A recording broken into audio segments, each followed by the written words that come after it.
Hello বন্ধুরা, তোমরা সবাই কেমন আছো? আশা করছি তোমরা সবাই খুব ভালো আছো। আমিও খুব ভালো আছি। চলে এলাম ছোট্ট একটা ভিডিও নিয়ে। তো সবাই জানো এখন হচ্ছে রথযাত্রা, মানে এখন হচ্ছে সুভদ্রা, বলরাম, জগন্নাথ দেব সবাই মাসির বাড়ি গিয়েছে।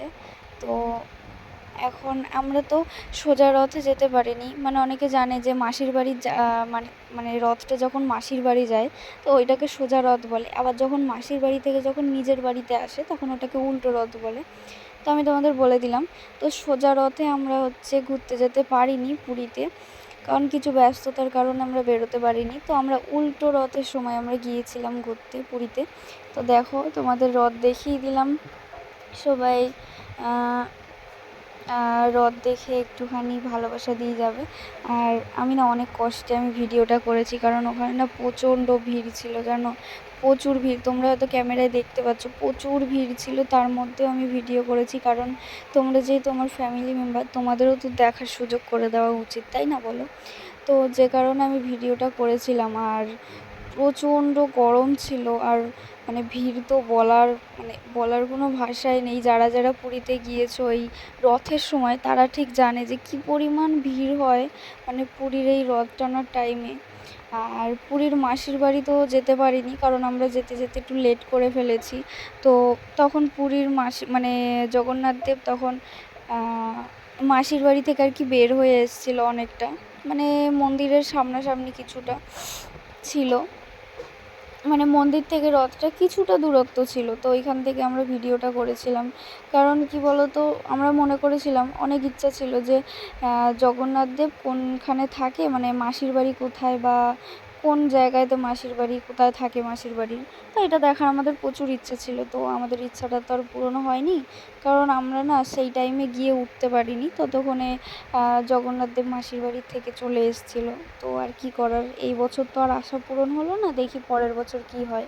পরের বছর তো যদি ভিডিও করি তো তোমাদের জন্য আরও ভালোভাবে ভিডিও করে নিয়ে আসবো, কারণ তোমরা সবাই জানো আমি নতুন ভিডিও করা শুরু করেছি। আর যেটুকু পারি তোমাদের মানে আর কি দেখাই যে আমি এই ভিডিও করতে পারি, বা এরকম তোমাদেরকে দেখানোর চেষ্টা করি। তো যদি কোনো ভুল হয়ে থাকে ক্ষমা করে দিও, আর আমাকে একটু সাপোর্ট করে যেও। আর এই দেখো পুরীর মন্দির, আর প্রচণ্ড না সেই দিনকে রোদ ছিল, মানে একদিকে মেঘ করেছিল আর একদিকে প্রচুর রোদ ছিল। এত গরম কি বলবো, বিচ্ছিরি গরম পড়েছিল। আর তোমরা জানো যে পুরীর ওই জায়গাটায় না লাল বালি, তো আরও অনেক বেশি গরম হচ্ছিল, মানে ওখানে টেকার মতন নয়, এত মানে গরম। তাও আমরা গিয়েছিলাম ঘুরতে। আর কি করব, গিয়ে মানে ঘুরতে গিয়েছি। জগন্নাথ দেব, সুভদ্রা, বলরাম এদেরকে না দেখলে তো দেখাটা মানে যাওয়াটাই বৃথা হয়ে যায়, তাই না? আর আমার না কথাটা জড়িয়ে যাচ্ছে, ঠিক আছে, মানে আমি অনেক কটা ভিডিও করছিলাম তো, ভয়েস ওভার দিচ্ছিলাম, তো ওই জন্য অনেক কথা বলে ফেলেছি। তার জন্য যদি ভুল হয়ে থাকে ক্ষমা করে দিও। আর আমার না এটা অনেকক্ষণ কথা বললে এটা একটু প্রবলেম হয়, তো ম্যানেজ করে নিও। আর এই দেখো আমরা সবাই হেঁটে হেঁটে যাচ্ছি। আর তোমাদের দাদাভাই দেখেছো? তোমাদের দাদাভাই কোনটা বলো তো? এই যে আমার সামনে দেখো, মেরুন কালারের শার্ট, গেঞ্জি পরা, আর দেখো ঝুটকি বাঁধা একটা বাচ্চা মেয়ে, ওইটা হচ্ছে আমার বোন। দেখেছো? ওরা দুজনে সামনাসামনি যাচ্ছে, আর আমি আর আমার মা আর আমার শাশুড়ি আমরা মানে আমার সঙ্গেই যাচ্ছে আর কি, আমার সাইডে আছে আর কি, এরকম। আর দেখো পুরো ঘুরে ঘুরে দেখাচ্ছিলাম মন্দিরটা।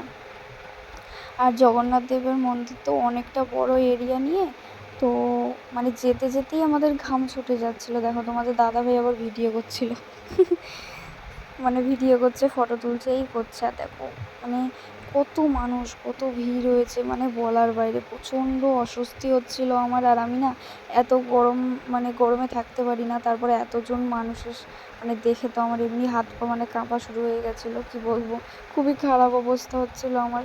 তো এই দেখো মেন জগন্নাথ মন্দিরের ঢোকার যে রাস্তা, গেট আর কি, জগন্নাথ মন্দিরের যে গেট, মেন গেট এইটা। সবাই দেখো কি সুন্দর লাগছে, মানে কি সুন্দর করে সাজিয়েছে।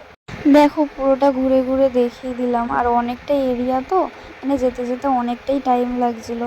তো সবাই এইভাবে আমাকে সাপোর্ট করে যে, ওই দেখো মন্দির ছেড়ে চলে এসেছি আমরা, মানে ছেড়ে এসে আর কি ভিডিওটা করছিলাম। আমার না হাত লেগে ক্যামেরা অফ হয়ে গেছিলো। তো যাই হোক, আর কিছু করার নেই। আর আমরা তো সমানে হেঁটে যাচ্ছিলাম, কারণ পুরীর রথটা তো দেখতে হবে, কারণ অনেক ভিড় হয়ে গেলে তখন আর দেখতে পারবো না, তো ওই জন্য আমরা হেঁটে হেঁটে যাচ্ছিলাম। দেখো, তো সবাই ভালো থেকো, সুস্থ থেকো, আর আমাকে এইভাবে সাপোর্ট করে যেও। আর চ্যানেলে যারা যারা নতুন আছো চ্যানেলটাকে অবশ্যই সাবস্ক্রাইব করে রেখো, আর আমার ভিডিওগুলো সবাই একটু হলেও দেখো কষ্ট করে।